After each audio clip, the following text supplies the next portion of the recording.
जय हिंद। मैं अर्जुन आपका स्वागत करता हूं अपने इस यूट्यूब चैनल एजुकेशन प्लान पे। आज क्लास में हम डिस्कस करेंगे 176 से 185 प्रश्न तक। जी हाँ, आज क्लास में हम क्या डिस्कस करेंगे? 176 से 185 प्रश्न तक। चलिए शुरू करते हैं। 176 नंबर प्रश्न क्या है? तो देखिए, 176 प्रश्न बोल रहा है वह छोटी सी छोटी संख्या। 176 क्या बोल रहा है? वह छोटी सी छोटी संख्या कौन सी है जो एक पूर्ण वर्ग है और इसका गुणनखंड 3675 है। ठीक ना? अब इसमें क्या है, आप इसका पहले गुणनखंड कीजिए, फिर इसको जितना संख्या जो बचेगा, जिसका पेयर नहीं बनेगा, उसी का इसमें गुणा कर देंगे, आपका उत्तर आ जाएगा। तो देखिए, इसका गुणनखंड करेंगे तो 3 से काटेंगे, 3, हाँ 3 से कट जाएगा, 3 एकम 3, 3 दूना 6, 3 दूना 6, 3 बचे 15। अब 3 से तो नहीं कटेगा, क्यों? क्योंकि ये 3 चौका 12, 25 तो नहीं कट रहा है। आप 5 से काटिए, 5 दूना 10 हो गया, 5 चौका 20, 5 नवा 45। ठीक ना? किससे कटा? 5 दूना 10, 5 चौका 20, 5 बचे 25, ये 9 नहीं जाएगा। फिर 5 से कट जाएगा, 5 चौका 20, 5 9 45। ये 7 से कट जाएगा, 7 से 49, 7 कम 7। इन सब का जोड़ा बन गया। लेकिन देखिए, इस 3 का जोड़ा नहीं बना है। तो 3 का जोड़ा नहीं बना, यही 3 इसमें गुणा कर दीजिए, आपका उत्तर हो जाएगा। अर्थात 3675 गुणे 3, 3 पचे 15, हासिल 1 हो गया। 3 से 21 से 22, हासिल 2, 3 छक 18, 2 20, हासिल 2, 3 तिक्का 9, 2 11, 11,025 आपका क्या हो जाएगा? उत्तर हो जाएगा, जो कि आपका ऑप्शन नंबर ए में गिवन है। अर्थात 176 का ऑप्शन नंबर ए आपका क्या हो जाएगा? करेक्ट हो जाएगा। चलिए चलते हैं प्रश्न संख्या 177 की तरफ। देखिए, प्रश्न संख्या 177 क्या बोल रहा है? प्रश्न संख्या 177 है आपका। इसमें दिया है, बोला है कि कौन सा परिमेय संख्या है। ठीक, इसमें आपको 4 ऑप्शन दिए हैं, चारों ऑप्शन में पता करना है कौन परिमेय संख्या है। तो ऑप्शन ए दिया है आपका करड़ी में 2 प्लस करड़ी में 5 का होल स्क्वायर। ऑप्शन बी दिया है आपका 2 प्लस करड़ी में 5। ऑप्शन सी दिया है आपका 2 माइनस करड़ी में 5। ऑप्शन डी दिया है करड़ी में 2 प्लस 1 बटे करड़ी में 8 का होल स्क्वायर। अब इसमें बताना है कि कौन परिमेय संख्या है। तो देखिए, पहला नंबर, ये दोनों ऑप्शन तो कट गए। क्यों? क्योंकि वर्ग नहीं थे, तो ये करड़ी में 5 तो बाहर निकलने वाले नहीं। अब बात आती है, इसको हल कीजिए। इसको हल करेंगे 2, इसको हल करेंगे 4। क्यों? क्योंकि ए स्क्वायर प्लस बी स्क्वायर वाला फॉर्मूला लगाएंगे आप। तो एक करड़ी में 2 का स्क्वायर करेंगे 2, करड़ी में 5 का स्क्वायर करें, क्या हो जाएगा? 5। फिर ये क्या हो जाएगा? 2 करड़ी में 5 दूना 10। तो ये करड़ी में 10 नहीं निकल पा रहा, तो यह भी नहीं। यही आपका क्या हो जाएगा? करेक्ट हो जाएगा। ठीक, अब दिमाग में आ रहा होगा, यहाँ पर भी करड़ी है, इसको हमें दिखाइए प्रूफ के साथ कि कैसे यह सही है। तो चलिए उसको दिखाते हैं। इसको मिटा देते हैं, ये 3 ऑप्शन होगा नहीं, ऑप्शन नंबर डी आपका करेक्ट होने वाला है। ठीक, 177 का ऑप्शन डी सही है। देखिए कैसे, इसका होल वर्क करेंगे तो ये क्या हो जाएगा? 2 ए स्क्वायर प्लस बी स्क्वायर यानी 1/8 प्लस 2 गुणे, इसको करड़ी में 2 गुणे 1 करड़ी में 8 को आप लिख सकते हैं ना, 2 करड़ी में 2 गुणे करड़ी में 2। क्यों? क्योंकि 8 का आप करेंगे तो 8 बराबर ये हो जाएगा 2 गुणे 2 गुणे 2, तो एक ठो जोड़ा बन जाएगा ना। तो एक ठो जोड़ा बन गया तो एक बाहर निकल गया, तो इसलिए देखिए ये कट गया, तो ये एक आ गया कि नहीं? 2 में 1 जोड़ेंगे 3, अब 3 प्लस 1/8 करेंगे तो 8 3 24 1 25, 25/8 है कि नहीं? 25/8 परिमेय संख्या है। हाँ, क्यों? क्योंकि इसको p बाई क्यू के रूप में लिख लिए हैं और q 0 के बराबर नहीं है, इसलिए आपका ऑप्शन नंबर डी क्या हो जाएगा? करेक्ट हो जाएगा। चलिए चलते हैं प्रश्न संख्या 178 की तरफ।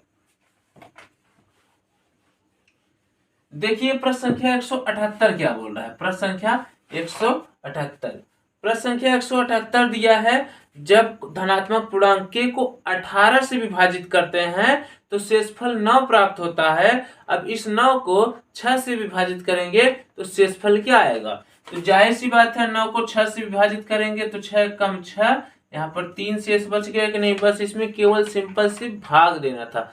प्रश्न केवल देखने में बड़ा था, लेकिन इसमें केवल भाग देना था, आपका उत्तर आ जाता। तो 178 का ऑप्शन नंबर बी आपका क्या हो जाएगा, करेक्ट हो जाएगा। चलिए चलते हैं प्रश्न संख्या 179 की तरफ। देखिए प्रश्न संख्या 179 क्या बोल रहा है। प्रश्न संख्या 179 है आपका, यदि x एक छोटी से छोटी संख्या है जिससे आप 588 को गुणा करते हैं, 588 को क्या कर रहे हैं, गुणा कर रहे हैं, ठीक ना, ताकि गुणनफल एक पूर्ण वर्ग बन जाए।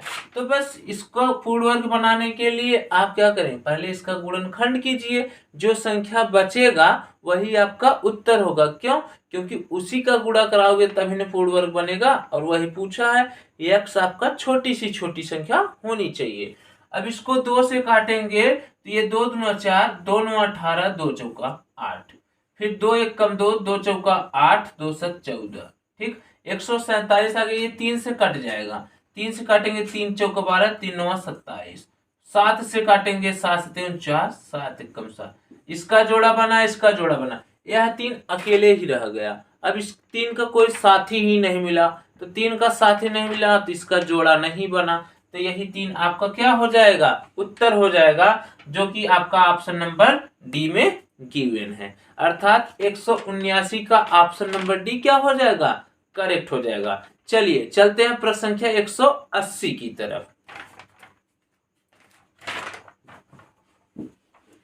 देखिए प्रश्न संख्या 180 क्या बोल रहा है। प्रश्न संख्या 180, प्रश्न संख्या 180 है, एक संख्या का 9/13 54 है। मान लीजिए आप संख्या x है, अब इसका 9/13 कितना है, आपका 54 है, ठीक ना। तो इसको काटेंगे तो 9 6 54, ये उधर गुणा करेंगे तो x बराबर कितना हो जाएगा, 78। संख्या क्या आ गई, 78। अब आगे क्या बोला है, उसी संख्या का 7/13 कितना होगा, यानी 78 का 7/13, 7/13, 13 छंग 78, और 6 गुणे 7 करेंगे तो कितना हो जाएगा, 42, ठीक। अर्थात आपका 42 उत्तर हो जाएगा, जो क्या है 180 में ऑप्शन नंबर ए में दिया है 42। अर्थात 180 का ऑप्शन नंबर ए क्या हो जाएगा, करेक्ट हो जाएगा। चलिए चलते हैं प्रश्न संख्या 181 की तरफ। देखिए प्रश्न संख्या 181 क्या बोल रहा है, ठीक। प्रश्न संख्या 181 बोल रहा है, इसमें बोला है निम्न में से किस भिन्न का दशमलव शांत है, ठीक ना, शांत दशमलव बताना है। इसको ऑप्शन से लिख के समझा दे रहे हैं। 104/111 ऑप्शन ए दिया है, बी दिया है आपका 19/90, और सी दिया है 6/15, और डी आपका दिया है 11/6, ठीक। अब शांत बोल रहा है तो देखिए सी दिख रहा है कि नहीं, इसको काटेंगे तो 2 3 6, 3 से कटेगा, 3 दूना 6, 3 5 15। अब ये देखिए 2/5 करेंगे तो 2/5 अगर आप कर रहे हैं तो पॉइंट लेंगे 0, 5 चौका 20, कट गया कि नहीं, तो बस ये कट गया पूरी तरीके से, तो यही आपका शांत हो जाएगा। क्यों, क्योंकि आपको इतना पता होना चाहिए 9 रहेगा तो क्या हो जाएगा, वहां पर भी अशांत ही ज्यादातर रहते हैं, ठीक। और 111 तो ये एक बार में जाएगा, फिर कितना दशमलव ले जाएंगे, फिर यहाँ पर देखिए 6 कम 6, फिर 5 बचेगा, फिर 0 हो जाएगा तो 6 48, 6 3 18, 6 3 18, ऐसे ही चलता रहेगा। इसलिए आपका ऑप्शन नंबर सी करेक्ट होगा। क्यों, क्योंकि यह पूरी तरीके से विभाजित हो जा रहा है दशमलव में, ठीक है ना, दशमलव तक जा रहा है, एक अंक तक ही गया और विभाजित हो गया। आपका 3 अंक तक भी जाए लेकिन क्या है उसके बाद ना जाए, यानी 3 अंक पर ही कट जाए, तब क्या होगा, आपका शांत रहेगा, ठीक। तो अर्थात आपका इसका क्या सही हो जाएगा, सी नंबर 181 का ऑप्शन नंबर सी क्या हो जाएगा, करेक्ट हो जाएगा। चलिए चलते हैं प्रश्न संख्या 182 की तरफ।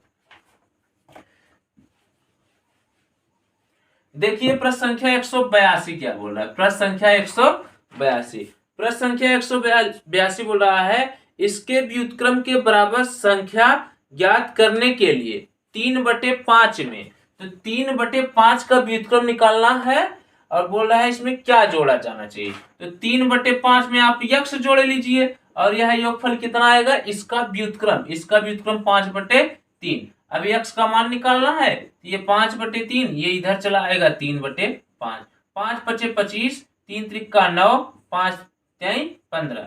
तो 25 में से 9 घटाएंगे, आपका कितना हो जाएगा 16। 16/15 आपका क्या हो जाएगा, उत्तर हो जाएगा क्या 16/15, जो क्या है आपका ऑप्शन नंबर सी में गिवन है। अर्थात 182 का ऑप्शन नंबर सी आपका क्या हो जाएगा, करेक्ट हो जाएगा। चलिए चलते हैं प्रश्न संख्या 183 की तरफ। देखिए 183 नंबर प्रश्न क्या है। 183 नंबर प्रश्न है, एक अंक वाली अभाज्य संख्याओं की संख्या कितनी है। ठीक, तो पहले आपको पता होना चाहिए अभाज्य संख्या क्या होती है। अभाज्य संख्या, ठीक, अभाज्य संख्या उसे बोलेंगे जो स्वयं से कटे और एक से कटे। ठीक, तो सबसे छोटी अभाज्य संख्या 2, फिर उसके बाद 3, 5, 7। एक अंक वाली बात किया है तो 9 तो होगा नहीं, 8 भी नहीं होगा, उसके बाद 11 भी होगा लेकिन वो 2 अंक में आ जाएगा। तो एक अंक में बात किया था तो 2, 3, 5, 7, तो कितने हुए 1, 2, 3, 4। तो कितनी संख्या है 4। एक अंक वाली अभाज्य संख्या कितनी है 4। तो इसलिए आपका 183 का ऑप्शन नंबर ए क्या हो जाएगा, करेक्ट हो जाएगा। चलिए चलते हैं प्रश्न संख्या 184 की तरफ। देखिए प्रश्न संख्या 184 क्या है। प्रश्न संख्या 184 है, इसमें बोला है वास्तविक संख्या का अधिकतम मान क्या होगा। दिया है करड़ी में 2, फिर कॉमा, यहाँ पर 3, यहाँ पर 3, फिर करड़ी पे 4, फिर 4, और एक संख्या दिया है करड़ी पे 6 और 5। ठीक, अब पूछा है इनमें से कौन बड़ी है। इसके लिए आपको क्या करना होगा, यहाँ पर कुछ नहीं है तो 2 होगा, 3, 4, 6, 2, 3, 4, 6 का एलसीएम लेंगे तो कितना आएगा 12। कितना आएगा 12, क्यों, क्योंकि 3 चौका 12 और ये 2 इसी में आ जाएगा। ठीक, 3 भी आ जाएगा, 2 भी आ जाएगा इसमें। ठीक, 12 एलसीएम हो गया। अब क्या करेंगे, इसमें करड़ी पे 2 जो है इसको आप लिखेंगे करड़ी पे 12, ठीक ना, 12 हो जाएगा। अब यहाँ पर जो था ना ये, तो 2 छंग 12, 6, तो 6 बार में जा रहा है तो 2 पावर 6 हो जाएगा। तो यानी क्या हो जाएगा, ये 12 आपका हट जाएगा, तो इसको आप लिख सकते हो 2 पावर 6, यानी ये आप इस तरीके से हटा दीजिए। ठीक, ये करड़ी पे 2 है तो ये 12 से भाग दे दीजिए तो 2 पावर 6, तो 2 पावर 6 यानी 2 दूना 4, दूना 8, दूना 16, दूना 32, दूना 64, कितना आ गया 64। अब इसके लिए देखिए 12 है, 12 लैसा कितना आया था 12, 3 से भाग देंगे तो 3 चौका 12, 3 चौका 12 आया तो 4 बचा ना, तो 4 भागफल आया तो 3 पावर 4 करिए, तो 3 पावर 4 करेंगे किसके लिए, इसके लिए, तो 3 त्रिका 9, 3 27, 3 81 हो गया। चलिए अब इसको देखिए, इसको 12 भागे 4 करेंगे तो 4 3 12, अब 4 पावर 3 करेंगे इसके लिए, ठीक ना। इसी तरीके से आपको करना है, आपका उत्तर आ जाएगा। तो 4 पावर 3 करेंगे तो 4 चौका 16, चौका 64, कितना हो गया 64। अब 5 वाले को चेक करिए, यहाँ पर 6 है तो 6 दूना 12, तो यानी क्या हो जाएगा, इसके लिए करोगे आप 5 का स्क्वायर, 5 का स्क्वायर कितना हो गया 25, 5 का स्क्वायर कितना 25। अब इसमें से देखिए बड़ा कौन है, यही बड़ा है ना, तो अर्थात यह आपका अधिकतम होगा, अर्थात यह वाला। अब इसको देखिए किस ऑप्शन में मिल रहा है, ऑप्शन नंबर बी में। ठीक, ऐसा जब भी आपको रहेगा तो आप क्या करोगे, जो करड़ी पे संख्या रहेगा उसका एलसीएम लेकर फिर करड़ी वाली संख्या से भाग देकर आप ऐसे कर लेंगे और यहां से निकाल लीजिएगा। तो चलिए चलते हैं प्रश्न संख्या 185 की तरफ और आज क्लास का अंतिम प्रश्न। देखिए प्रश्न संख्या 185 क्या है। प्रश्न संख्या 185 बोला है, निम्न में से कौन 54 का अभाज्य गुणनखंड को व्यक्त करता है। 54 को अभाज्य गुणनखंड में व्यक्त करना है तो बस ये काट दीजिए, 2 ये 27 हो गया, 3 9 हो गया, 3 त्रिका हो गया, 3 एकम। अब देखिए 2 गुणे 3 गुणे 3 गुणे 3 जहां पर मिल रहा है वही आपका अभाज्य संख्या हो जाएगा, अर्थात ऑप्शन नंबर सी मिल रहा है। बस ऑप्शन नंबर सी में 3 को पहले लिख दिए, 3 गुणे 3 गुणे 3 गुणे 2, इससे कोई फर्क ना नहीं पड़ने वाला है, ठीक ना। तो 185 का ऑप्शन नंबर सी आपको क्या हो जाएगा, करेक्ट हो जाएगा। ठीक, आज क्लास यहीं पर समाप्त करते हैं, मिलते हैं अगले क्लास में, तब तक के लिए जय हिंद।